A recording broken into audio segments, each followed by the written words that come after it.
Good morning and welcome back. So today, back over the woodland again, my local woodland, and just come out for a few hours. It's a bit of a rainy, sleety, snowy day. It's about 2 degrees out, so I have got layers on. I've got more layers on to put on, more layers in my bag to put on when we get to camp, so I'm not freezing cold. So today I've got a charity shop find, which was an absolute barg, which I'm going to show you. Some new boots to kind of look at, review. I wore them last weekend, one of the weekends on the Bushcraft CIC, the Staffordshire Bushcraft CIC weekend, which was wet, clay, mud, and my feet are perfectly dry. So I'm going to do a little review on those while we're out today. Cook up some food in my charity shop, barg, and yeah, just chill out for a couple of hours. It's not the warmest, so it might just be a quick couple of hours, so I don't get too cold. But yeah, just stand by the canal now though. The canal is looking very high, yeah, as you can see. So the canal's very high, it's very rainy. It's raining a little bit at the moment, so when I get to camp I'm going to put my tarp up.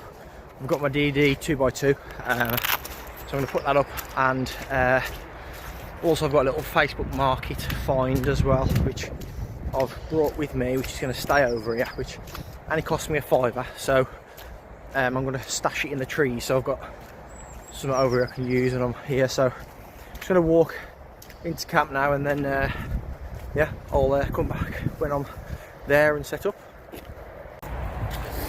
Okay, so these are my new boots that I've got. So brown leather and like rubber mix.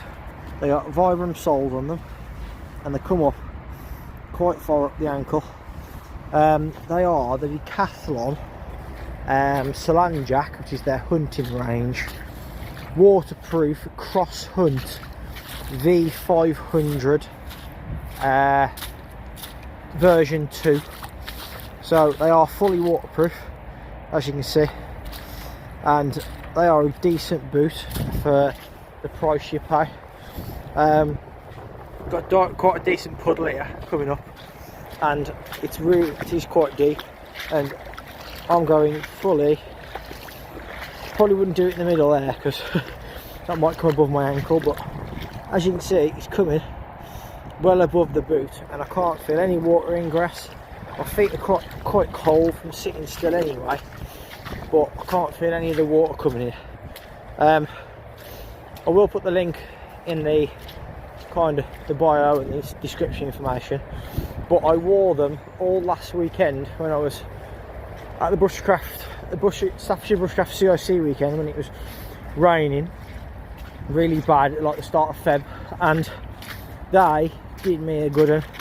Without these, I think I'd have had to have maybe called it a weekend at some point, because my small boots, which I've got, which are okay, but they're nothing like these, nothing like a winter boot, and these have done me a good one these last few weekends while it's been really wet.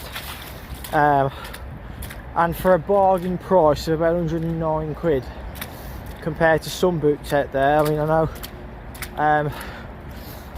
the Jack Pike do like a hunting type boot, and they're about 140 odd quid for a similar type of boot, but yeah, absolutely made up with them. And as long as you treat them well with some dubbing or leather treatment, they'll be waterproof and they'll be cracking. So it is Friday, so the M6 is probably quite busy, so just got to camp, so I'm going to put my tarp up. So as I say, it's a 2x2 DD hammock. I'm going to get it up just above me here to kind of protect me while I'm cooking some food and doing my little videos and stuff today. So I'm just trying to set it up as a bit of a high lean-to, so it's out the way a little bit. So don't need the tent pegs today, so put them back in my bag.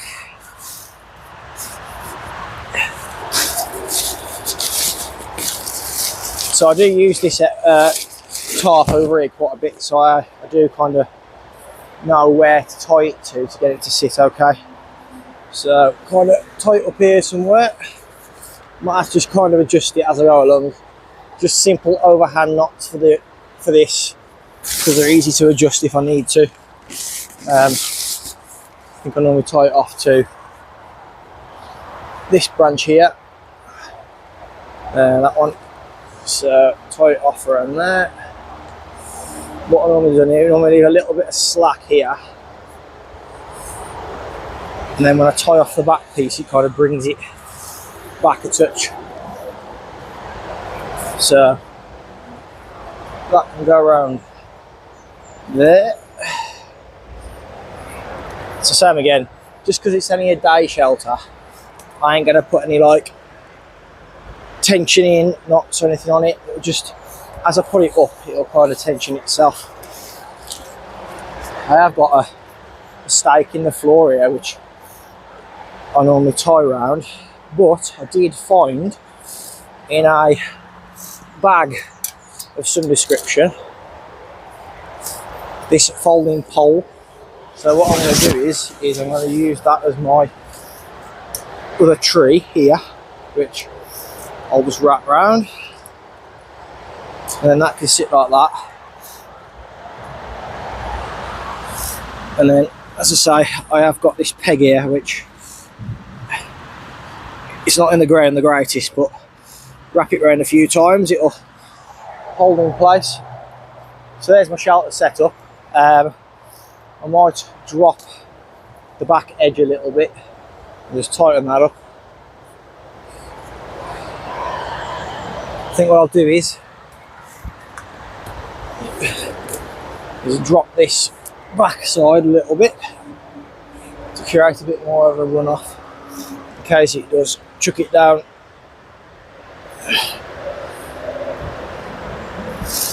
Yeah, so just simple slipped overhand knots. So I'm all nicely covered now underneath here, so I can sit and do my videos and have some food and stuff. So just as I got the tarp up, it's just started raining.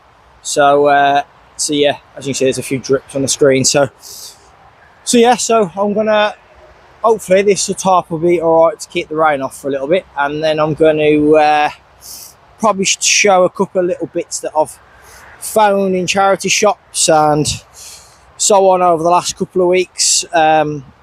Charity shop on Facebook, and some new boots as well in this video, and on some shorts as well. So yeah, I'm going to cook up some food and yeah, just chill out for a bit.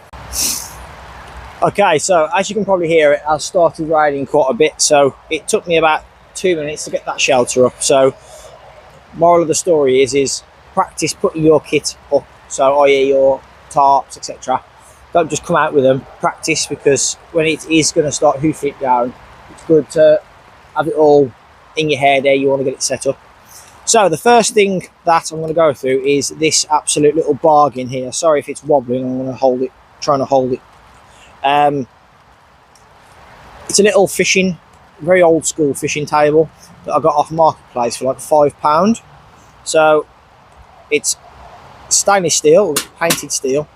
It's got a separate part that comes out this here, so you can have it as like a wire mesh table. So how it unlocks is, it's got these little tabs on the legs, and you just pull it like so, and the legs fold down. Now, it's not a lightweight table, it's not going to be for carrying into camp, but I am just going to leave it here. As you can see, that comes off, so I am going to be leaving it here just so I've got a table to work on. I'm going to stash it behind camp in the trees so it's hidden out the way. And yeah, you just hook these little legs on, these little tabs that hook into the side, keep the tabletop in place. So you'll be seeing that in my little videos to use while I'm cooking stuff underneath, away from the fire pit. As you can see, the fire pit's there and I'm sat quite far away. I was using the logs and my splitting log here and the lots of names, but for £5 I'm going to stash it behind me. No one ever comes here, no one don't know it's here, so I can use that for cooking. So today I've got my food and I've got my cooking stuff, which is a Trangia, but I've also got, okay, so this little cook set, I was on a little break with the boys down in Bromsgrove, and this was in a charity shop. So it's just a bog standard little cook set, and I thought, oh, that looks quite neat, cool. It's got a locking handle, it's got a little frying pan on the bottom, it's aluminium I think, so it's quite light, or stainless steel covered in this non-stick material. Got a locking handle on it. I was like, result, locking handle, it works, looks like it hasn't really been used. So then I opened the top. What? It's got a little cooker in it. So it's not an actual Trangia at all, it's just a cheaper version, but it works. I've tried it. So it's a normal little Trangia cooker, and it came with a stand for the Trangia, which the Trangia sits nicely in there. And then inside it came with a windshield that sits nicely over the top of there. It's got these little tabs that fold out like so, which can take the cooking pot and the frying pan. How good's that? So I haven't done much research into this bit, but this is just one of those bog standard cook kits you can buy off the internet by the looks of it. But this bit, I haven't done any research into it, but I'm not sure if it was specially made for somebody had it handmade. I'm not quite sure. It's got the holes in the side as like a Trangia does. But for a whopping £5 from a charity shop, I thought that was an absolute bargain. So that all fits together nicely in there. Lid goes on, handle folds over, bang, cooking kit. But you've also got space in there for a little bottle of fuel, some whatever you want, a bit of food, whatever you want. So I am going to cook some smash up today on this. So I have brought my titanium mug and stuff, and if the weather was alright, I was going to try and get a little fire going, but I don't think I'm going to because of how wet it is, to be honest. Yeah, I have got some dry wood underneath there, but I don't think I'm going to bother today. So yeah, I'm going to cook up some food, and show you another couple of little bits of kit I've got. Well, mainly my boots, which I've purchased in the last few weeks. So I've just, because it's started to rain a bit more, I've managed to bring the top up on my tarp. Okay, so it is shedding water a little bit better now. So I might drop the size down a little bit though, because it is a bit flappy and the rain is still getting to me. So what, I'm going to get you set up just next to my table here, if I can get you there, and I'm going to start doing some cooking. Okay, just come for a little wander before I have some food, and I've found this is called Geliea juicea. I will put the scientific name on the screen. on pants at saying them, so but it is edible, mainly not here in like Asian countries, Japan and stuff. It is edible. It's very soft and like gelatinous. It's got these little dimples, and underneath it looks like the inside of an ear. Okay, can't eat them raw, you have to cook them, but I will put some information in the video about juicea.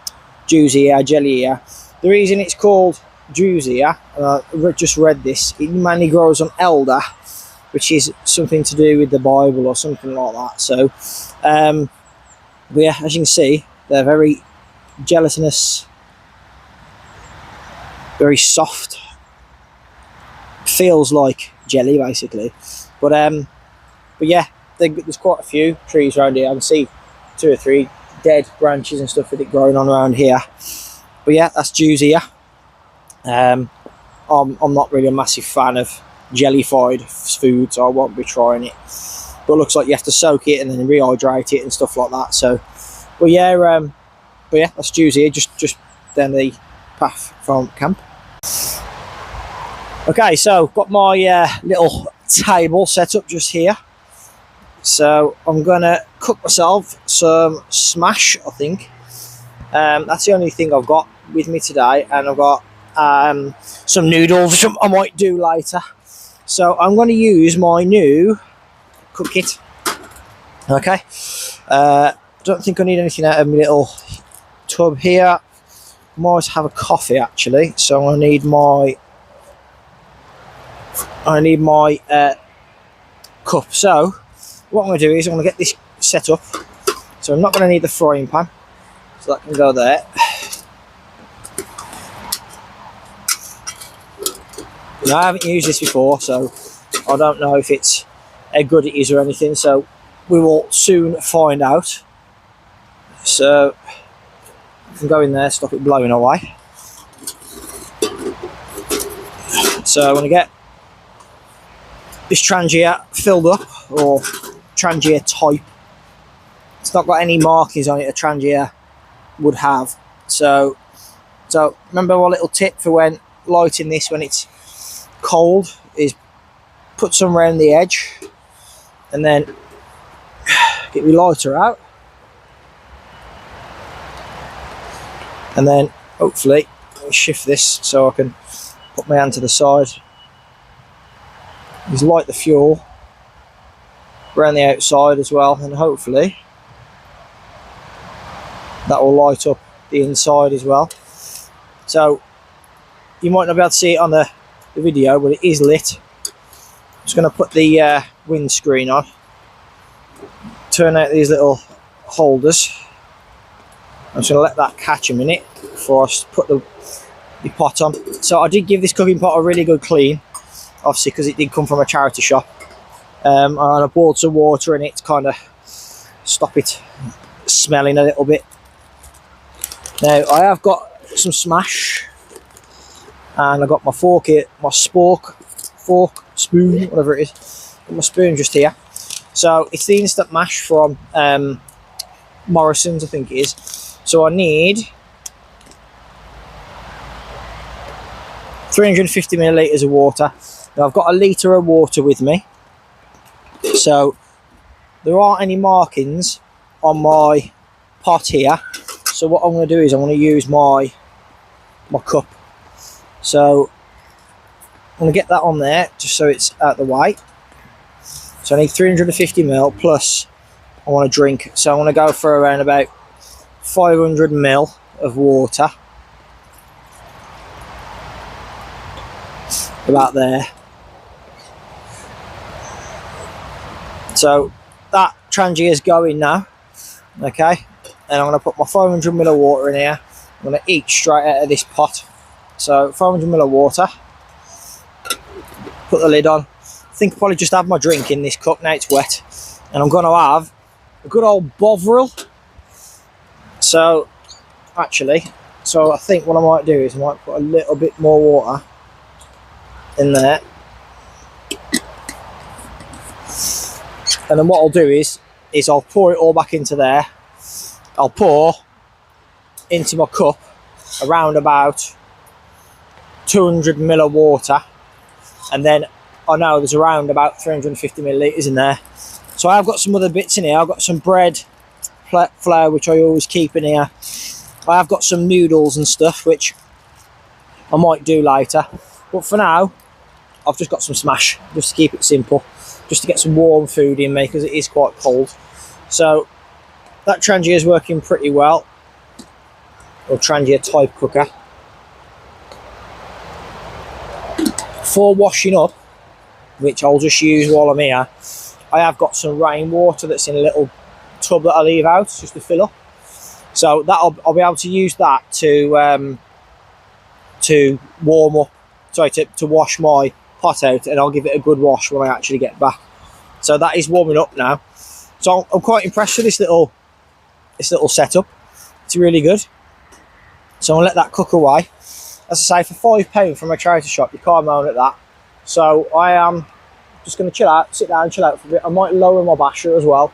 It's quite far above my head and it might keep the water off a little bit. So I'm going to lower my top a little bit, basher top, and then yeah, we'll go from there.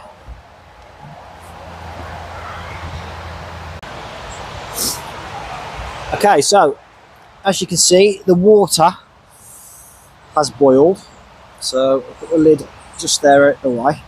So as I say, I'm going to pour about 200ml into my cup.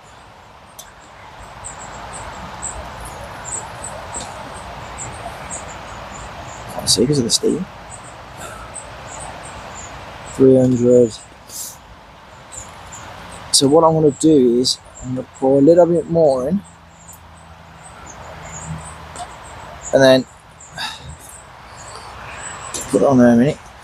So I'm going to add the mash to the water, and then I think what I'm going to do is, if it's still a bit stodgy, I'll just add a touch more water to it. So there's about 300ml of water in there. So this could go to plan or go very badly, one of the two. So I'm going to mix up my mash in this water.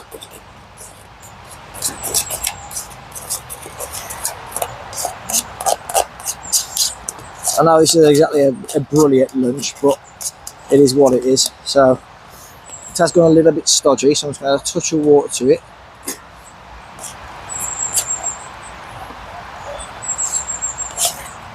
And that looks a bit more like what I normally have it like. So a little bit fluffier. So I am going to just put, as you can see, it has got a little stand on the inside as well. So I can just put my mug on there a second, just to keep that water a bit warmer. And yeah, that's fine. So that's the cheese and onion one from Morrison's, as I say. So I'm going to treat myself to a Bovril, so a Bovril. So instead of using the jar, I have the little cubes. So, and they are good for a cold day drink. So I'm just going to crush this up into the water.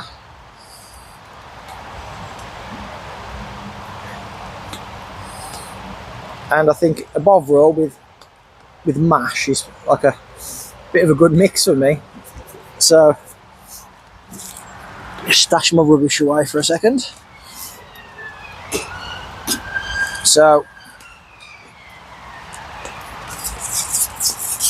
I'll just lick most of the mash off, and that's it. So Bovrils and some smash, cheese and onion smash. So I'm going to get this down my neck, and then I'm going to crack on with a few more bits. I'm just going to let that burn out, probably give my hands a warm as well. So tipping the fluid back in. Okay, so my charity shop bargain is actually really good, and I do like it. I'm just warming some water up in there now to wash up. But I've just been looking at the top. It's called Camp Art Cook Set. Camp Art is actually a brand. I haven't really looked too much into it. By High Gear. So it's by High Gear. Just realised on the handle.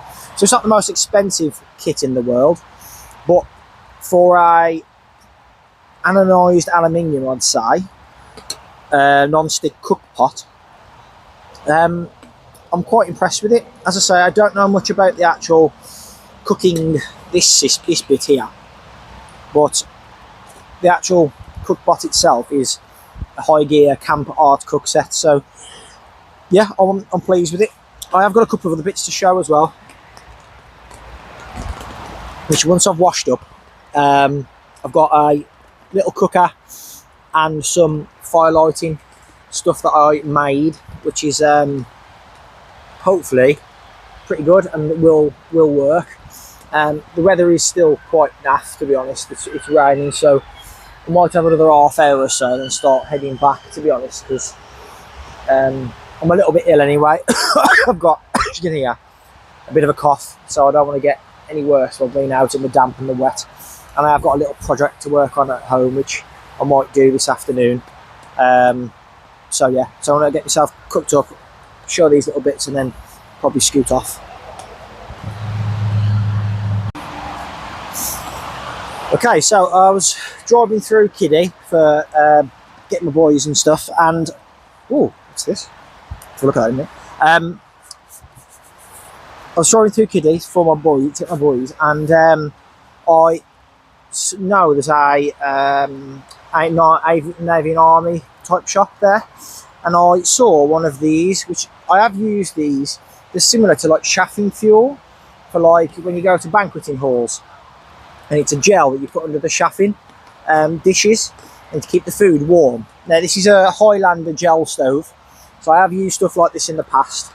This one comes with a pot stand that sits just inside that rim, and the lid, you just need to pop it off with something. So I'm just going to use my striker from my backup fire steel that I keep in my pocket,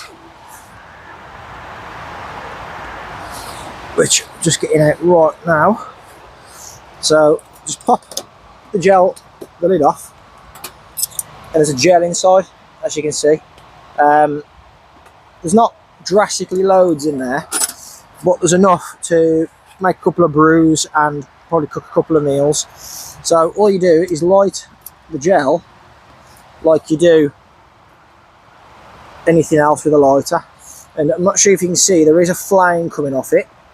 Let's give it a few minutes to get going. Let me have a look, see if you can see the flame on it. Oh. So you can't really see the flame, but if I bring it a bit closer, because it's not that hot yet, you can just about see the flame. There you go,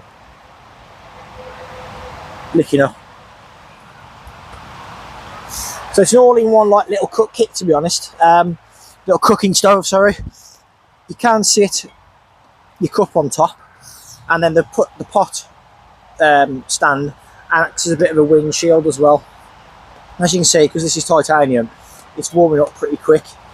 I have used these in the past when I was in the Army Cadets and stuff, similar ones, and we got some given to us, so we used them for a little bit as well. So they are okay, they're not that bad, and to put them out, all you do is just put the lid back on. You have to be careful of fingers and stuff, because there is some gel on the lid, so if you get some on your fingers, it can sting you. But what I normally do is quickly take that off. Obviously gloves would be better. Put that away at the way. And all you do to turn it off is be careful, just drop that on, cut the oxygen out, and just seal it up. And that, once everything's cooled down, just clips on the outside.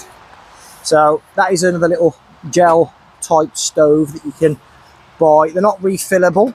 Well, I suppose if you, once you'd used that, you could refill it with gel, I suppose. The stuff that you get from like Dragon Fuel do a gel, I think. So I suppose once it ran out, you could, I suppose, reuse it just by buying the extra gel. It's say buying another stove. They are quite a sturdy little stove. They're not light like a can of pop or anything. It is sturdy. So yeah, I suppose you could reuse it. But yeah, so that's a little gel cooker stove that I've got, which I'll probably be using in the summer months just to grab and brew and stuff. Oh, I should have really let that burn off the water. That would have helped. Now I've just picked up this little packet here. Now remember, this is a little bit of tinder that I keep in my pocket, and it fell out ages ago and I thought I'd lost it, but it's sealed along the edge. It's gaffer tape or duct tape. It's mostly sealed on the edges, if I remember rightly. And in here, if I unwrap it, there are 2 or 3 fire plugs, which, yes, there are, and these, and some matches, look, and some striker and some bits and bobs, and They are wet, to be honest, because they've been out in this wet. Yeah, just put it to my mouth. They are wet. But this is what I'm mainly looking for. And that. So I'll take that back with me as rubbish. So this has been soaked on for months and months and months now. It's been outside. And I wonder, as a little test, this is some wax jute twine. And this is a fire plug. And I wonder if, yeah, that would light. I reckon it would, because look how that's fluffed up. So I'm going to get my steel out. Well, my ferro rod. Let's see if that'll light. So the advantage of a metal table is you can do stuff like this on it, as long as you're not bothered about it looking brilliant and all this stuff. It don't really matter, does it? So let me just unwrap my steel, my ferrocerium rod. That'll do. So as you can see, that's fluffed up pretty nicely actually, and I can probably fluff it up even more. Now we'll see in a minute if this catches. Remember, this has been sitting outside for months now.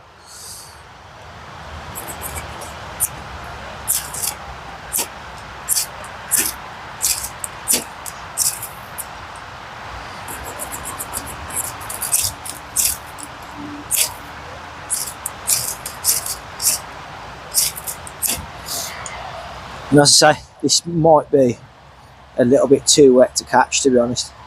It's been sitting outside, as I say, for months. And obviously if it's soaked in a load of water, it's not going to catch. But fluff this up a touch more. Let's try and create as many edges as possible to get it going.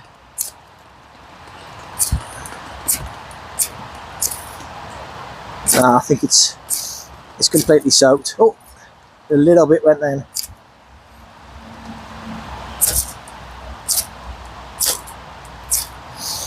Oh yeah, it's soaked. I wonder if a direct flame would light it any better. So I say this has been set outside for months now. Yeah, it's very, very wet. As you can see, it started to go with a direct flame. So if you use a lighter on it, it might work as a tinder to start with. You have to be quite quick adding to it. But so that's a fire plug. As you can see, it is going now. This is jute twine. It's been sat out here for ages. Right, I think it must have been a couple of months that I lost this. So what I'm going to do is I'm just going to try and fluff it up a touch. I reckon a lighter will easily light it.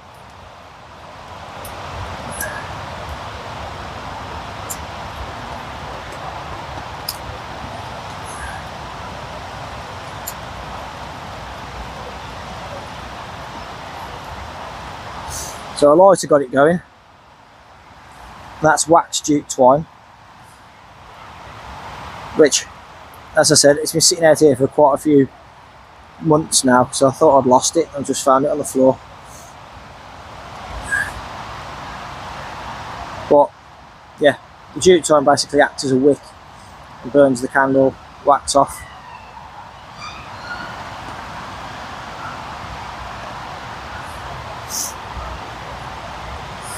Yeah, I had 2 of these in that little packet, and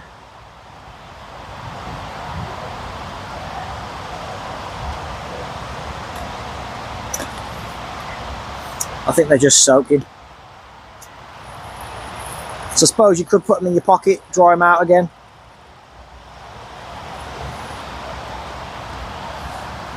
But yeah, as you can see, it does light from a lighter. It just doesn't maintain it.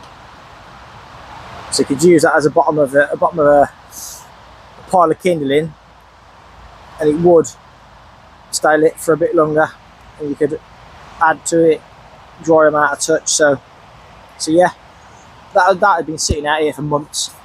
So you can see it still work pretty well, those fire plugs and stuff.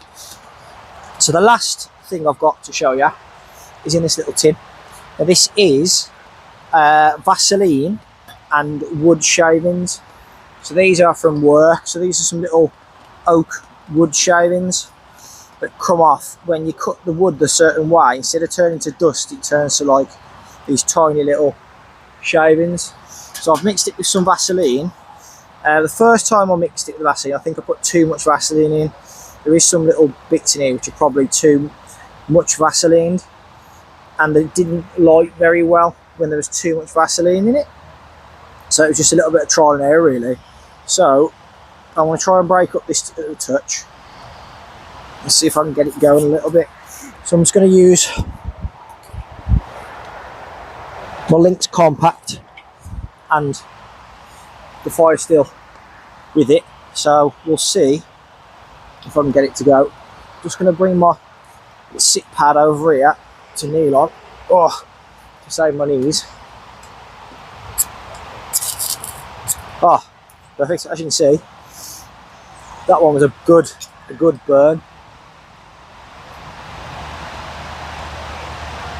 So as you can see, that's burning really well, just off two little sparks. So as I say, I made some and it was a bit naff, it didn't really light, so I think there was too much Vaseline for it to get going. So yeah, it's just a little tub that I got, and as you can see, there's loads in there, enough to make a good few fires. But yeah, just fluff it up. That seems to work pretty well, to be honest. So yeah, quite impressed with that. So that's a homemade fire starter, just Vaseline and as I say, some wood shavings from work. So that is actually burning very well. The oak we use at work is kiln dried, so obviously those shavings are bone dry, kiln dry, bone dry, so they are going to go up quite well. But quite impressive, my little table. This is really good, my little table is. So I'm going to probably start packing up now, to be honest, because I am getting a bit chilly, and start adding back to the car. Been here about an hour and a half now, but I haven't got many projects on at the moment over here just because of the weather, so it's a lot of just coming out and just doing a bit of this. But I might go for a walk to warm up, to be honest, and then kind of head back home, I think, because it is getting a bit chilly. So I was going to get out for a few hours because I've got my boys this weekend, so I ain't going to have much chance to do any recording or anything. So, but yeah, I'm going to probably pack up, call it a day, get my stuff packed away because it is still raining. So thanks for watching, and I'll see you again soon.